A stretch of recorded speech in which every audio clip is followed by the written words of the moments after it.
Hello, ഞാൻ കുക്കറിൽ സിമ്പിളായിട്ടുള്ളൊരു ബിരിയാണി ഉണ്ടാക്കുന്നതിൻ്റെ റെസിപ്പിയാണ് കേട്ടോ കാണിക്കുന്നത്. അപ്പോൾ അതിന് ഞാൻ ചെമ്മീൻ ഇവിടെ എടുത്തിട്ടുണ്ട്. അത് നന്നായിട്ടൊന്ന് ക്ലീൻ ചെയ്തെടുക്കാം.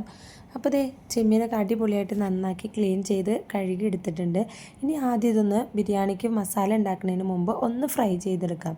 അപ്പോൾ അതിന് ആവശ്യമായിട്ട് ചെമ്മീനിലേക്ക് നമുക്ക് ആവശ്യത്തിനുള്ള ഉപ്പ് ചേർത്ത് കൊടുക്കാം. ഉപ്പ് ഞാൻ ഈ ചെമ്മീൻ ഫ്രൈ ചെയ്യാൻ മാത്രമായിട്ടാണ് ഉപ്പ് ഇട്ടിട്ടുള്ളൂ.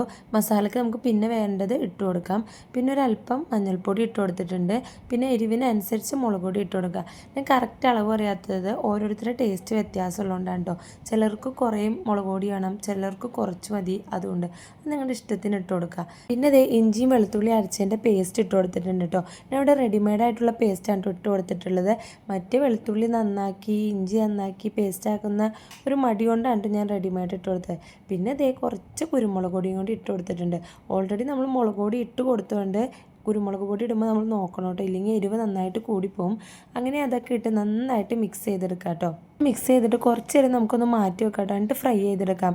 കുറച്ച് നേരം ഇരിക്കുമ്പോൾ ആ മസാലയൊക്കെ അതിൽ പിടിക്കുമ്പോൾ ചെമ്മീൻ നല്ലൊരു ഫ്ലേവർ ഉണ്ടാവും കേട്ടോ. അങ്ങനെ അതൊക്കെ മിക്സ് ചെയ്ത് ഞാൻ മാറ്റി വെച്ചിട്ടുണ്ട്. പിന്നെ ബാക്കി ഇതിൻ്റെ മസാല ഉണ്ടാക്കാനുള്ള ഇതാണ് എടുത്തേക്കുന്നത്. ഇവിടെ 4 ചെറിയ സവാളയാണ് എടുത്തിട്ടുള്ളത്. പിന്നെ ഒരു തക്കാളി, വലിയ തക്കാളി എടുത്തിട്ടുണ്ട്. 2 പച്ചമുളക് നടുവിനെ കീറിയിട്ടിട്ടുണ്ട്. പിന്നെ കറിവേപ്പില എടുത്തിട്ടുണ്ട്.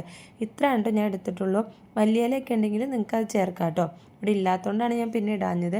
പിന്നെ ഇതേ ആവശ്യത്തിനുള്ള അരി, നിങ്ങൾ എത്രയാണോ അരി എടുക്കുന്നത് അതൊക്കെ നിങ്ങളുടെ അളവിനനുസരിച്ച് എടുത്തോ കേട്ടോ. ഇപ്പം ഞാൻ ഇവിടെ 1.5 ഗ്ലാസ് അരിയാണ് കേട്ടോ എടുത്തേക്കുന്നത്. അപ്പോൾ വെള്ളം എടുക്കുന്ന സമയത്ത് 1.5 ഗ്ലാസ് അരിക്ക് 3 ഗ്ലാസ് വെള്ളം അങ്ങനെയാണ് കേട്ടോ എടുക്കേണ്ടത്. അപ്പോൾ അതേ ഞാൻ അരിയൊക്കെ കഴുകി മാറ്റി വെച്ചിട്ടുണ്ട്. പിന്നെ ഇത് നമ്മുടെ ചെമ്മീൻ ഫ്രൈ ചെയ്തെടുക്കാനായിട്ട് പാൻ വെച്ച് ചൂടാക്കിയിട്ടുണ്ട്. ഇനി അതിനകത്തേക്ക് ആവശ്യമായിട്ട് വെളിച്ചെണ്ണ ഒഴിച്ച് കൊടുത്ത് ആ ചെമ്മീനൊന്ന് ഫ്രൈ ചെയ്തെടുക്കാം. നമ്മുടെ ചെമ്മീൻ അങ്ങനെ ഒരുപാട് ഫ്രൈ ആയി കിട്ടുമൊന്നും വേണ്ട കേട്ടോ. ജസ്റ്റ് ഒന്ന് ഷാലോ ഫ്രൈ ചെയ്തെടുത്താൽ മതി കേട്ടോ.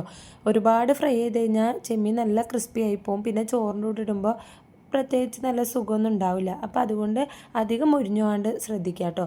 അങ്ങനെ ഇവിടെ ചെമ്മീനൊക്കെ ഏകദേശം റെഡിയായി വന്നിട്ടുണ്ട്. അപ്പോൾ നമ്മുടെ ചെമ്മീനൊക്കെ പൊരിഞ്ഞു വന്നിട്ടുണ്ട്. അപ്പോൾ നമുക്ക് ഗ്യാസ് ഓഫ് ചെയ്യാം. ഇനി നമുക്ക് എന്ത് ചെയ്യാം, മസാല ഉണ്ടാക്കാൻ നോക്കാം. അപ്പോൾ ഞാൻ കുക്കറിലാണ് ചോറ് വെക്കുന്നത്. അപ്പോൾ ഈ മസാലയും കുക്കറിൽ തന്നെ ഡയറക്റ്റ് ഉണ്ടാക്കാണ്ട് ചെയ്യുന്നത്. അപ്പോൾ ആദ്യം കുക്കർ വെച്ച് ചൂടായതിന് ശേഷം നമുക്ക് അതിനകത്തേക്ക് ആവശ്യമായിട്ടുള്ള നെയ്യ് ഒഴിച്ചു കൊടുക്കാം. എന്നിട്ട് ആ നെയ്യിലേക്ക് നമുക്ക് ആവശ്യമായിട്ടുള്ള ഹോൾ സ്പൈസസ് ഒക്കെ ഒന്ന് ഇട്ട് കൊടുക്കാം കേട്ടോ.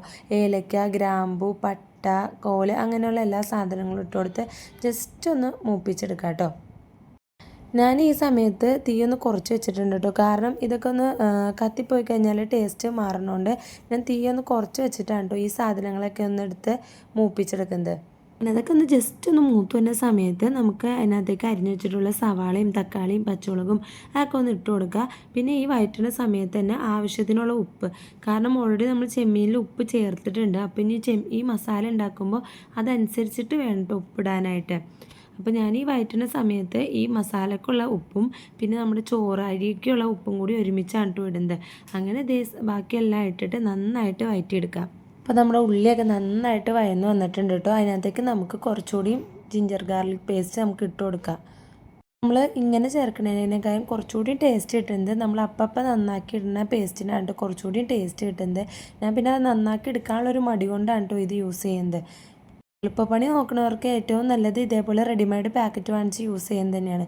പിന്നെ അതൊക്കെ ഒന്ന് മൂത്ത് വന്ന ശേഷം ബാക്കിയുള്ള മസാല ഇട്ട് കൊടുക്കാം. നമുക്ക് കുറച്ച് മഞ്ഞൾപ്പൊടി, പിന്നെ മുളക് പൊടി നമ്മൾ ഓൾറെഡി ചെമ്മീൻ ഫ്രൈ ചെയ്ത സമയത്ത് ഇട്ടിട്ടുണ്ട് കേട്ടോ. പിന്നെ ഒരല്പം മല്ലിപ്പൊടി, പിന്നെ കളറിന് വേണ്ടിയിട്ട് ഞാൻ കാശ്മീരി മുളക് പൊടി ചേർത്ത് കൊടുത്തിട്ടുണ്ട്.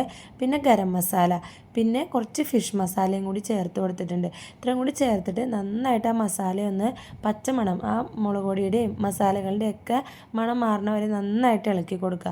നന്നായിട്ട് അതിൻ്റെ പച്ചമണമൊക്കെ ഒന്ന് മാറി വന്നേരെ കൈ വിടാണ്ടൊന്ന് ഇളക്കിയെടുക്കാം കേട്ടോ. ഇല്ലെങ്കിൽ പെട്ടെന്ന് മസാലയൊക്കെ മൂത്ത് കത്ത് പിടിക്കും കേട്ടോ. അത് കഴിഞ്ഞ് അതിൻ്റെ പച്ചമണമൊക്കെ ഒന്ന് മാറി വരുന്ന സമയത്ത് ഒരല്പം തൈരും കൂടി ചേർത്ത് കൊടുക്കാം. തൈരില്ലെങ്കിൽ ഒരല്പം നാരങ്ങ നീര് ഒഴിച്ചെടുത്താലും മതി കേട്ടോ. അങ്ങനെ തൈരൊക്കെ ഒഴിച്ചു കൊടുത്തതിന് ശേഷം ഇത് നമ്മൾ ഫ്രൈ ചെയ്ത് വെച്ചാൽ ആ മസാല ആ ഓയിലേപ്പാട് തന്നെ ഇട്ട് കൊടുത്തിട്ടുണ്ട് കേട്ടോ. എന്നിട്ട് അതൊക്കെ കൂടി നന്നായിട്ട് മിക്സ് ചെയ്തെടുക്കാം. ആ ചെമ്മീൻ പൊരിച്ചതും ബാക്കി നമ്മൾ ഉണ്ടാക്കിയ മസാലയും കൂടി ജോയിൻ്റ് ചെയ്ത് വന്നവരെയും നന്നായിട്ട് ഇളക്കി കൊടുക്കുക.